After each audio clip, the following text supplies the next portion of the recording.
今回はまして福島でばっかりなの、開催が。郡山、いわき。それは何、たまたまじゃなくて被災の関係で全部こっちに来てた。だから今年の1年生2年生とか、3年生の一部も入るんだろうけど、人数の多いところだと1年2年だけなんだけど、人数の少ない部だとやっぱ3年生も補助役員として出なきゃいけないし、夏の炎天下に本当にあの子たちご苦労様なのに何もないと思うよ。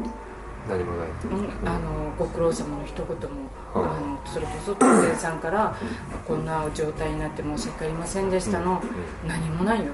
一番の被災地は悪いけど浜通りじゃなくて中通りだと思う。何にもないんだもん。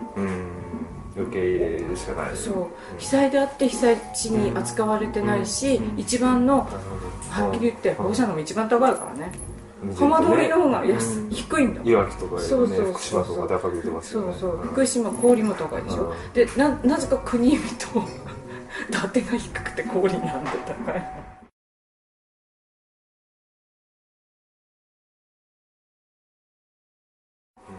本当にここ一番の被災地だと思うよ。みんな言ってる福島郡山、要するに中通り、北部一番何もないよねって。であっちから来た人たちは我が物顔で、マナーが悪いって。もう今こう俺たちは被災者なんだと、私だって被災者なんだって、あんたたちは恩恵を受けてるでしょってやっぱ叫びたくなるっていうような声。俺たちは何ももらってないってね。あっちの人たちはほらやっぱりそれなりに電力からもらってるじゃない。だから新聞にも俺たちは電力が悪く言えないって本当一面に載った人たちもいるし、だけど私たちは何のあれももらってないでしょ。飯舘のだって全然でしょ。もう帰れないからね。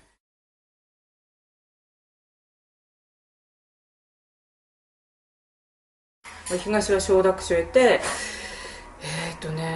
それだって6月ぐらいから始まって、あとはもう1時間2時間だけど、子供なんて関係もう被爆してかぐらいの話で、芝生に座んなっつったって、みんなお母さんたち応援したから大体座ってるし挙句の果てに県大会は忍てやったから、そしたら今度ほら知らない子たちは影に行くわけよ。各高校とかテント張ったり、地面とか、それもどういうふうにしたか分かんないけど、線量も測ってない。線量はその頃測ったかな。あっちの方が怖いよねだって親御さんもいるし、裏高いんだよねって。山中二中附属中東高成蹊中成蹊高校は高かった。現に今も高い。1点同調の表と除去はしたけど、そんなのね、そんなの関係ねえな世界よね。ほんと小島よしおの世界よここなんか。もうあんま気にする人もいないのかな。いや気にしたってもう叫んだってほら言われてるじゃない。福島の人たちはおとなしすぎるって。じゃああんたたちのとこに持ってったってどうしようもないんだって。叫びをね、でも何かはしたいと思うけど、叫んだとって何もできないんだよ。じゃあどこに移るっつったって移るとこないでしょ。まずは移るとこないでしょ。じゃあどうすんのって言われたらやっぱりそこで生活するしかないもん。みんなそれが分かってるから。だって逆にさ、小さな子供がいるからっていう人もいれば、これさ正直言って分かんないよねみんなって。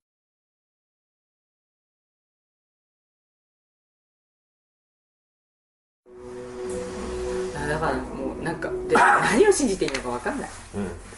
食べるにしても、なるべくはと思うと、やっぱ食費の出費は増えたな。今までほら畑で作ってたのはもう本当水出ししながら食べてるよ私。そうですか。自分のところのやつとかですか。だって測ってもらえないもん。私東電に何度か電話して、各地区に測るやつを出してなんていうの置いてくれって言ったの。上の方に検討して、上の方に検討して、じゃあ結果3日後に聞くって言ったら今度はイルスだよ。だったらそんなさ、電話相談室なんて置くなよって、答えられるやつ置けよって。